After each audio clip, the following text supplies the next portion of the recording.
Guys, welcome to Pakistani real action. तो कैसे हैं आप सब? उम्मीद है आप सब बढ़िया होंगे, मजे में होंगे, खुश होंगे, आबाद होंगे। मेरा नाम है मुदस्सिर, मैं हूं मुबश्शिर। सो गाइस, आज की वीडियो काफी ज्यादा इंटरेस्टिंग होने लगी है।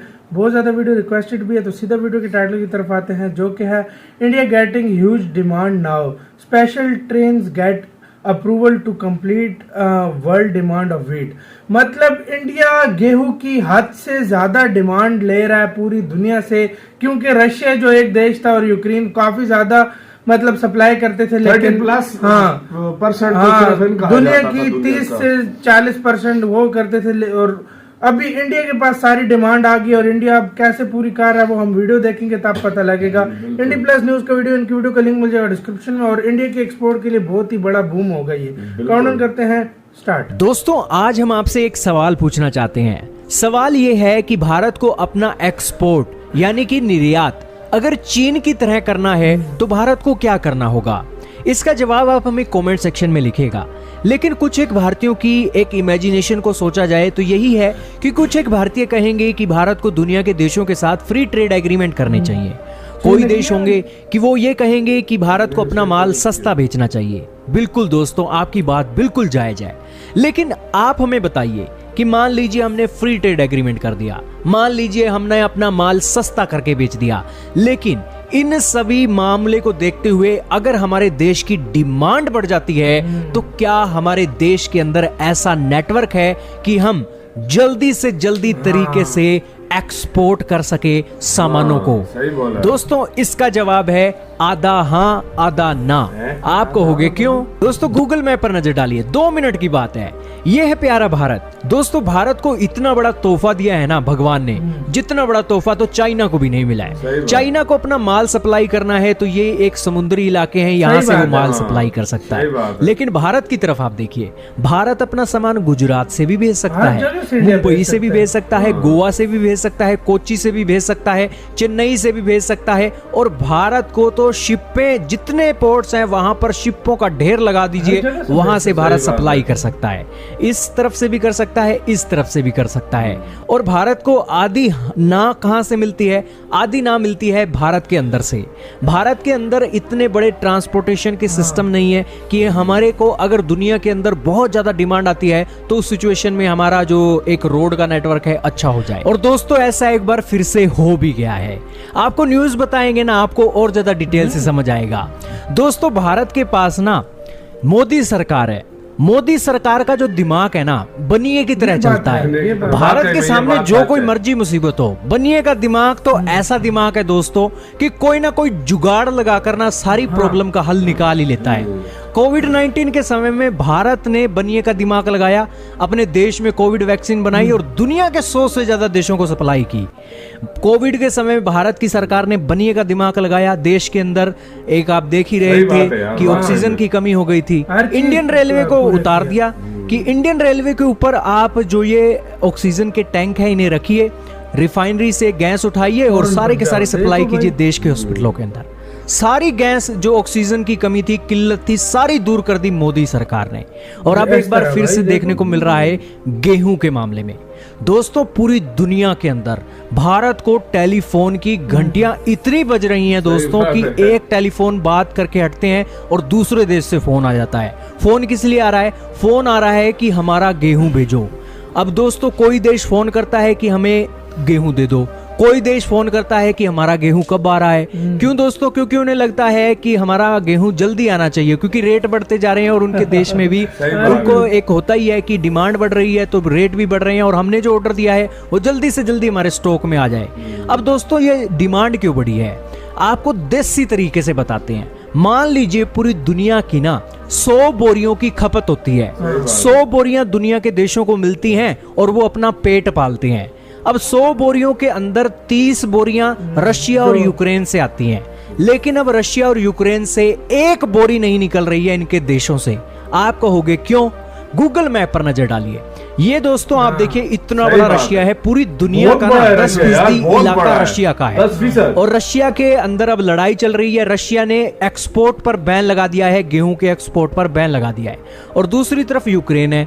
यूक्रेन अपना सप्लाई करता था, इस पोर्ट्स के इस्तेमाल करता था, यहाँ से उसका ये एक सप्लाई होती थी, मेनली तुर्की को जाती थी, और ये मिडिल ईस्ट की कंट्रीज हैं कुछ, और यहाँ अफ्रीका की कंट्री इजिप्ट इनके मेन ग्राहक थे। तो यूक्रेन यहाँ से सप्लाई करता था, लेकिन यहाँ पर रशिया ने कब्जा कर लिया है और सारे पोर्ट ब्लॉक हो गए हैं और इनके देश में जंग भी चल रही है। अब पूरी दुनिया को ना 30 बोरियों की कमी हो गई है, यानी कि बोरियां और अपना पेट पालने के लिए 100 बोरियां चाहिए, लेकिन दुनिया के अंदर 30 बोरियां कम हो गई हैं। अब जाहिर सी बात है, कम हुई हैं तो दुनिया के उन देशों के ऊपर बोझ बढ़ेगा जो देश गेहूं का उत्पादन करते हैं। अब गेहूं का उत्पादन करने वाले देश कौन से हैं दोस्तों? पूरी दुनिया के अंदर सबसे पहले तो ये जानिए कि दुनिया के अंदर गेहूं सबसे ज्यादा पैदा कौन करता है। सबसे ज्यादा गेहूं पैदा करता है चाइना, 134.3 मिलियन मीट्रिक टन का गेहूं पैदा करता है, लेकिन इसके देश में आबादी दुनिया की नंबर 1 की है और 36 तरीके की ये चीजें बनाते हैं। और ये इनका पेट नहीं है, इनका पेट कुआं है। ये चीन वाले जितना गेहूं बनाते हैं, ये अपने देश के अंदर अलग अलग चीजें बनाते हैं, प्रोडक्ट बनाते हैं, और उसके चलते ये एक्सपोर्ट कर देते हैं। ये और तो और दुनिया के दूसरे देशों से, भारत से भी गेहूं खरीदते हैं, यानी कि इनका तो पत्ता कट गया है। दुनिया की 30 बोरियां ये तो नहीं दे सकते हैं। अब दूसरे नंबर पर कौन है? दूसरे नंबर पर है आपका प्यारा भारत। दुनिया का दूसरे नंबर का सबसे ज्यादा गेहूं भारत के अंदर पैदा होता है, और भारत के पंजाब, हरियाणा, यूपी, एमपी के जो किसान है ना, वो गेहूं के एकदम से ऐसे ढेर लगा देते हैं। अब आप देखिएगा कि गेहूं निकलने वाली है, मंडियों के अंदर आप जाकर देखिएगा गेहूं की मंडियां भर देंगे पूरी की पूरी। तो दुनिया के दूसरे नंबर का एक नंबर भारत का ही है, और भारत अपने देश की भी जरूरत पूरी कर लेता है और दुनिया को भी एक्सपोर्ट करता है, और भारत यहां पर एक बहुत अच्छा एक्सपोर्टर बन सकता है। यही कारण है कि भारत को टेलीफोन की घंटियां बज रही हैं। अब तीसरे नंबर पर है रशिया, 85.9 मिलियन मीट्रिक टन का गेहूं ये प्रोड्यूस करता है, लेकिन आपको पता ही है यहां से तो कोई बोरी निकल नहीं रही है क्योंकि बैन लगा दिया है। और चौथे नंबर पर अमेरिका है। अमेरिका वाले तो छिले हुए बेर हैं, दुनिया मरती है तो मर जाए, अमेरिका वाले कोई भी एक प्रेशर में नहीं आएंगे, बल्कि ये तो तब अपना गेहूं एक्सपोर्ट करेंगे जब इनका डॉलर मिलेंगे, जब इनकी कमाई होगी। लेकिन पूरी दुनिया को सिर्फ भारत ने बचा रखा है, और भारत का गेहूं आज दुनिया में सस्ते रेटों में मिल रहा है। यही कारण है, गूगल मैप पर नजर डालिए, जो रशिया है ना, रशिया ज्यादातर अपना गेहूं बेचता है अफ्रीका की कंट्री को, और अफ्रीका की कंट्रीज दोस्तों गरीब हैं, बेचारे गरीब देश हैं, ये कुछ कर नहीं सकते। अब दोस्तों ये अफ्रीका के देश है, सस्ता गेहूं चाहिए, और भारत इनके पड़ोस में है। इजिप्ट के एक जो डिमांड है बहुत ज्यादा देखने को मिल रही है भारत के अंदर। सूडान दोस्तों एक देश है, सूडान, और एक है थाईलैंड। ये दो ऐसे देश हैं जो पहली बार भारत से गेहूं खरीदेंगे। तो इससे आप समझ सकते हो कि भारत को डिमांड कितनी है। वैसे तो दुनिया के 5 सबसे बड़े गेहूं एक इंपोर्ट करते हैं ना जो देश, दुनिया के अंदर 5 सबसे ज्यादा गेहूं दुनिया से खरीदते हैं, वो देश आज भारत के पास आए हैं कि हमें गेहूं दे दो, गेहूं दे दो, जल्दी से जल्दी, कब दोगे, कैसे दोगे, क्या रेट है, जल्दी से जल्दी दे दो। ये एक बात हो रही है। अब दोस्तों चक्कर ये पड़ गया है कि भारत को ना गेहूं अपने गोदामों से निकालकर अब पहुंचाना है। हमारे इलाके में भी दोस्तों गेहूं के बड़े बड़े वेयर हाउस थे, एक बोरी नहीं है वेयर हाउस के अंदर, सारा गेहूं वेयर हाउस से निकाल दिया गया है और पोर्ट्स के अंदर सप्लाई किया जा रहा है। अब दोस्तों ये वॉर शुरू हुई है, 27-26 दिन हुए हैं, उन दिनों के अंदर 5.5 लाख टन का गेहूं तो एक्सपोर्ट कर दिया है। अब इस सिचुएशन में दिक्कत ये आ गई है दोस्तों कि शिप पे तो खड़ी है हमारे पोर्ट्स पर, लेकिन माल पहुंचाने के लिए ना गाड़ियों की कमी हो रही है, ट्रकों की कमी हो रही है, रेलवे की कमी हो रही है। तो इंडियन रेलवे आती है और इंडियन रेलवे का कहना है कि हम स्पेशल ट्रेन चलाएंगे कि दुनिया की जरूरत पूरी करने के लिए कोई ये ना कहे कि हमने भारत को टेलीफोन किया था और भारत को टेलीफोन किया, हमारा माल आते आते इतना समय लग गया। ये सबसे बड़ा धब्बा होता है दोस्तों व्यापार के अंदर। व्यापारी अगर अपना सामान बेचता है, मान लीजिए 2 पैसे महंगा बेच दिया है, लेकिन माल उसे टाइम पर मिलना चाहिए। अगर माल टाइम पर नहीं मिलता है ना, तो वो बंदा दूसरी बार उस देश से खरीदारी नहीं करेगा। यही कारण है कि भारत अपने ग्राहक बनाना चाहता है। चलो कोई बात नहीं, आज तो गेहूं की जरूरत भारत पूरी कर रहा है, कल को कोई और जरूरत होगी वो भी पूरी करेंगे। तो ये सारा बातें चल रही हैं और भारत की रेलवे सामने आई है और उन्होंने कहा है कि हम एक एक शिप्स के अंदर ना बोरियां लाद देंगे, पूरी भर देंगे। हम अपनी स्पेशल ट्रेन चलाने वाले हैं ताकि दुनिया के गरीब देश ये ना कहें कि हमने भारत से गेहूं मांगा था लेकिन गेहूं हमारा समय पर नहीं आया। यह काम है मोदी सरकार का। इस मामले में मोदी सरकार की 100 में से 100 नंबर देने चाहिए कि व्यापार के मामले में मोदी सरकार का जो दिमाग है ना, बनिए की तरह चलता है। क्या कहना चाहोगे दोस्तों? क्या इसी के साथ हुई गाइस ये वीडियो खत्म। ओरिजिनल वीडियो का लिंक मिल जाएगा डिस्क्रिप्शन में। तो यार पूरी दुनिया का गेहूं एक किस्म से मतलब इंडिया अब सप्लाई करने लगा, क्योंकि जो रशिया सेकंड नंबर पे इंडिया आता है गेहूं के मामले में।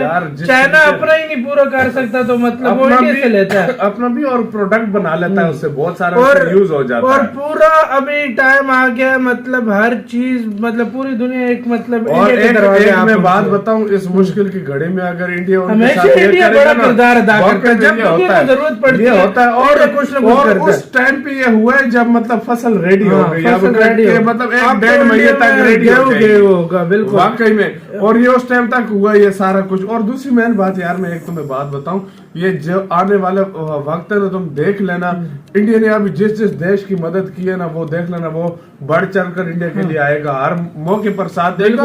यार ये मुश्किल घड़ी होती है, गेहूं जिससे हम कुछ खाते हैं, हम खाते हैं रोटी के बगैर बंदा की भूख ही नहीं खत्म नहीं होती है। और अगर ये चीज वो पूरी दुनिया को, और स्पेशल ट्रेन चलाकर देखो थोड़ा प्रॉब्लम हो रहा है, स्पेशल ट्रेन चलाकर जल्दी डिमांड पूरी कर रहे हैं। यार ये इंडिया हमेशा से इस तरह करता है, जब दुनिया को जरूरत पड़ी है इंडिया बढ़ चढ़ कर हिस्सा लेता है और पूरी दुनिया की हेल्प करता है। वाकई में गाइस आप लोग इसके बारे में क्या कहते हैं अपने राय कमेंट सेक्शन में दो। इधर ही वीडियो खत्म करते हैं। अपना बहुत ज्यादा ख्याल रखना। तो यार बाय।